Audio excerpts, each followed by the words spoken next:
हम जा रहे हैं Jallianwala Bagh. Good morning, welcome to my new vlog.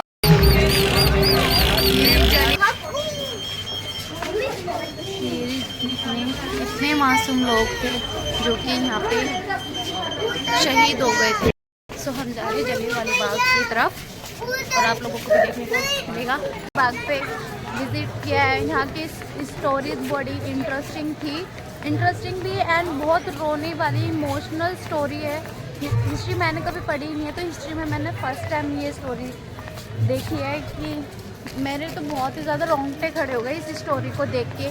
आप लोग भी प्लीज़ यूट्यूब करके सर्च करके देखना कि यहाँ पे ना हिंदुस्तानियों पर लगातार गोलियां चलवाई। यही नहीं, उन लोगों के भागने का तमाम रास्ते बंद कर दिए गए सिवाय मौत के। उनके पास कोई रास्ता नहीं था। आगे जाकर क्रांतिकारी उधम सिंह ने जलियांवाला बाग हत्याकांड में गोली चलाने का आदेश देने वाले जनरल डायर को गोली मार दी और इस हत्याकांड का बदला ले लिया। लेकिन ये सवाल फिर खड़ा हुआ कि क्या सच में मरने वाला वही व्यक्ति था जिसने उस बाग में गोली चलाने का आदेश दिया? आखिर क्या है इस हत्याकांड के पीछे की क्रूर सच्चाई? वो कौन से सर्कमस्टेंसेस थे जो इस घटना के लिए जिम्मेदार थे? आज के इस हिस्से में हम जानेंगे दिल दहला देने वाली इस घटना की एक सच्ची घटना। हमारे साथ आखिर तक जरूर बनी रहिएगा ताकि आज की पीढ़ी भी जान पाए कि आजादी उतनी भी सस्ती नहीं है जितनी आसानी से आज हम इसे एंजॉय कर रहे हैं। जलियांवाला बाग हत्याकांड की भूमिका उस समय बननी शुरू हुई जब अंग्रेजों ने रॉलेट एक्ट लगाया और देश भर में इसका विरोध शुरू हुआ। वो तारीख थी 10 अप्रैल। रॉलेट एक्ट का विरोध चल रहा था और अंग्रेजों ने इस एक्ट के विरोध करने के लिए सैफुद्दीन किचलू, डॉक्टर सत्यपाल को गिरफ्तार कर लिया गया। रॉलेट एक्ट को उस समय का काला कानून कहा गया था। इस कानून का विरोध महात्मा गांधी ने भी किया था और इसके पास होते ही पूरे देश में इसका जबरदस्त विरोध शुरू हो गया। रॉलेट एक्ट के इस कानून के मुताबिक अंग्रेज बिना किसी जांच पड़ताल और मुकदमे के जब चाहे किसी भी भारतीय को गिरफ्तार करके जेल में भेज सकते थे। रॉलेट एक्ट के विरोध में सैफुद्दीन किचलू और डॉक्टर सत्यपाल की गिरफ्तारी ने आग में घी का काम किया। जनता का आक्रोश अपने उफान पर था, लेकिन तूफान से पहले वाली शांति छा गई। लोगों ने एक बड़े विरोध प्रदर्शन करने के लिए 13 अप्रैल को सुबह जलियांवाला बाग में एक बड़ी सभा करने का निर्णय लिया।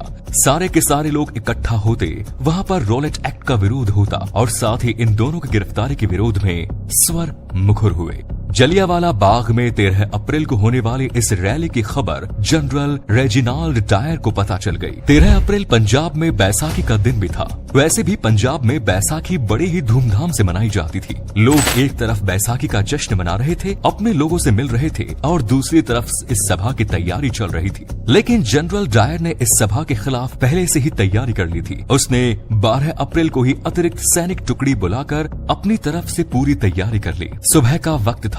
लोग बैसाखी के त्योहार के चलते खुशियां मना रहे थे और अपनों से मेल मिलाप करने के बाद लगभग 25,000 लोग जलियांवाला बाग में आम सभा के लिए इकट्ठा हो गए। इधर जनरल डायर भी अपनी पूरी सैन्य टुकड़ी लेकर जलियांवाला बाग की तरफ चला गया। जलियांवाला बाग में भीतर जाने का एक ही रास्ता था। लोगों की शहर सभा हो चुकी थी और उन्हें मालूम भी नहीं था कि कब जनरल डायर अपनी पूरी की पूरी सैन्य टुकड़ी लेकर अंदर दाखिल हुआ और उसने जलियांवाला बाग के मुंह पर तोप रखकर उसने बंद कर दिया। इसके बाद अपने सैनिकों की पोजीशन लेने के बाद जनरल डायर ने सीधे लोगों पर फायर का आदेश दे दिया। बिना किसी चेतावनी के, बिना एक शब्द बोले जनरल डायर के आदेश का पालन करते हुए सैनिकों ने अपनी अपनी बंदूकों का मुंह खोल दिया और लगातार गोलियां लोगों पर बरसने लगी। जलियांवाला बाग में जनरल डायर 50 राइफल और इतनी ही खुखरी लेकर पहुंचा था। इसका मतलब है कि वो पहले से डिसाइड करके आया था कि उसे क्या करना है। जवानों ने इस दौरान लगभग 10 मिनट में 1600 राउंड फायर किए। लोगों को न संभलने का मौका मिला और न बचकर भागने का। जवान बिना रुके लगातार फायरिंग कर रहे थे। जनरल डायर ने आदेश ही कुछ ऐसा दिया था। फायरिंग केवल बंदूक में गोली लोड करने के दौरान ही धीमी पड़ती थी, वरना यहाँ मौजूद जवान लगातार लोगों पर फायर कर रहे थे। लोगों में अफरा तफरी मच गई। वहाँ मौजूद महिलाएं, बच्चे, बूढ़े और जवान सभी अपनी अपनी जान बचाने के लिए वहाँ से भागने लगे। लोगों ने वहाँ मौजूद कुएं में कूदकर अपनी जान बचाने की कोशिश की, लेकिन कोई फायदा नहीं हुआ। कुछ लोग दीवार फांद कर भाग जाना चाहते थे, मगर उसका भी कोई फायदा नहीं हुआ। जनरल डायर के सैनिकों ने हर किसी को चुन चुन कर मारने की कसम खा रखी थी। बाग के जिस कुएं में कूदकर लोग अपनी जान बचाना चाह रहे थे, उसमें से 120 इंसानों की लाशें निकाली गई। वहाँ कुआं कूदकर मरने वाले लोगों के खून से भर गया। कुएं को आज भी खूनी कुएं के नाम से जाना जाता है और इतना ही नहीं, इस बाग की दीवारों पर आज भी उस समय की गोलियों के निशान निशान मौजूद हैं। लगातार 10 मिनट हुई इस अंधाधुंध फायरिंग के बाद जनरल डायर राक्षसों की तरह हंसता हुआ वहां से बाहर चला गया। इतना ही नहीं, अमृतसर की सड़कों पर जो भी भारतीय उसे नजर आता वो उसे भी गोली मार देता। मरने वालों को अपनी तोप के पीछे रस्सी से बांधकर घसीटता हुआ ले जाया गया। इस हत्याकांड के बाद अंग्रेज सरकार ने अपने आंकड़े जारी किए। उन आंकड़ों के मुताबिक इस नरसंहार में 379 लोगों की मौत हुई, लेकिन मरने वालों की असल संख्या कुछ और ही थी। हकीकत में इस हत्याकांड में हजारों लोगों की जान गई थी। इस दिल दहला देने वाली घटना ने पूरे देश को हिला कर रख दिया। चारों तरफ इस घटना की निंदा होने लगी और इस घटना की जांच का जिम्मा लेफ्टिनेंट माइकल ऑडवायर को दिया गया। गोली चलाने वाले जनरल डायर ने अपनी सफाई में कहा कि गोली चलाना उसकी मजबूरी बन गई थी। उसे अपने कर्तव्य का पालन किया। अगर वो गोलियां नहीं चलवाता तो वहाँ मौजूद भीड़ उसे ही मार देती। ये मार्शल का उल्लंघन होता। लेफ्टिनेंट माइकल ऑडवायर, जो कि इस मामले की जांच कर रहा था, वो जनरल डायर के इस जवाब से संतुष्ट हुआ। आगे चलकर इस मामले की जांच लाहौर के हंटर कमीशन के द्वारा की गई। फाइनली इस मामले में जनरल डायर को सही माना गया और ब्रिटिश अधिकारियों ने उसे प्रमोशन दिया। लेकिन इसके साथ ही फाइनल रिपोर्ट में ये भी कहा गया कि जनरल डायर अब कभी इंडिया नहीं आएंगे और उन्हें ब्रिटेन में रहकर ही सर्विस करनी होगी। इस हत्याकांड के दौरान सरदार उधम सिंह जलियांवाला बाग में ही मौजूद थे। ये उनकी खुशकिस्मती थी कि वो इतनी गोलियां चलने के बावजूद भी बच गए, लेकिन उन्होंने कसम खाई थी कि वो इस हत्याकांड का बदला जरूर लेंगे। लेकिन इस हत्याकांड के मुख्य आरोपी जनरल डायर की साल 1927 में एक बीमारी के चलते मौत हो गई थी। लेकिन इस मामले की जांच करने वाला लेफ्टिनेंट माइकल ऑडवायर अभी भी जिंदा था। इधर उधम सिंह प्रतिशोध की आग में जल रहे थे। वो एक गरीब परिवार से थे। उन्होंने गदर पार्टी ज्वाइन की। उनके सिर से माता पिता का साया तो पहले ही उठ गया था, लेकिन उनका लक्ष्य तो माइकल ऑडवायर था, जो कि लंदन में था। जैसे ये जानकारी उन्हें मिली, वो लंदन जाने का जुगाड़ लगाने लगे। उन्होंने बढ़ई का काम करना शुरू किया और कुछ पैसे इकट्ठा करने लगे। पैसे इकट्ठा करके वो अमेरिका गए। अमेरिका के बाद वहाँ से लंदन पहुँच गए। लंदन में वो एक रेस्टोरेंट में काम करने लगे। रेस्टोरेंट में काम करते हुए पैसा जमा कर रहे थे ताकि एक पिस्टल खरीद सके।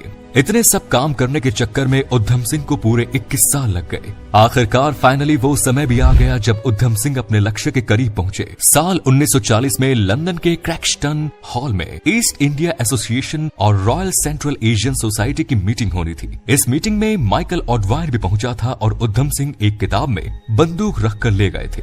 दरअसल किताब के पन्नों को उन्होंने बंदूक की आकृति के बीच से काट लिया था और उन्हीं के बीच में वो बंदूक छुपा कर ले गए थे। पंक्ति में सबसे आगे बैठे उधम सिंह माइकल ऑडवायर के आने का इंतजार कर रहे थे। जैसे ही माइकल ऑडवायर स्टेज पर आया, उधम सिंह ने 3 गोलियां उनके सीने में उतार दी।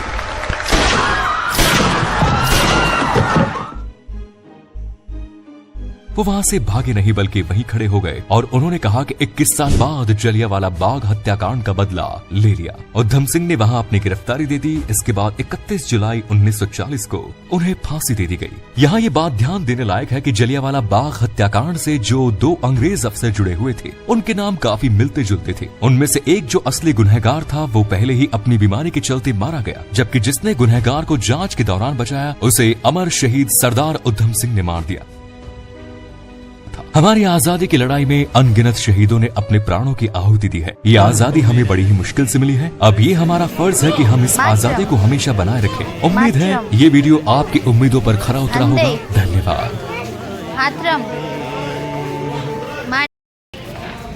अब हम जा रहे हैं, एग्जिट हो चुके हैं जलियांवाले बाग से।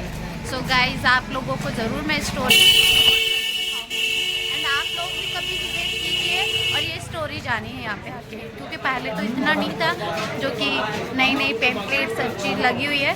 So please thank you guys. Guys, ये लोग पंजाबी लोग कितने क्यूट और कितने अच्छे होते हैं। इनका मन कितना साफ होता है। ये जो चाय बांट रहे स्टील के गिलास में, प्लस मट्ठी है और चाय देखो ऐसी है वाइट कलर की, दूध सॉरी। ये लोग सेवा कर रहे हैं, चाय का दूध दे रहे हैं सारे। ट्रांसपोर्ट से बात कर ले। हो गया, दे दो। Thank you. बहुत ज़्यादा सेवा करते हैं पंजाबी। हाँ, दे दिया। बहुत सेवा कर रहे हैं, बहुत सारे सेवादार भी बहुत ज़्यादा लगे हुए हैं। कार रोक रोक के सेवा कर रहे हैं लोग।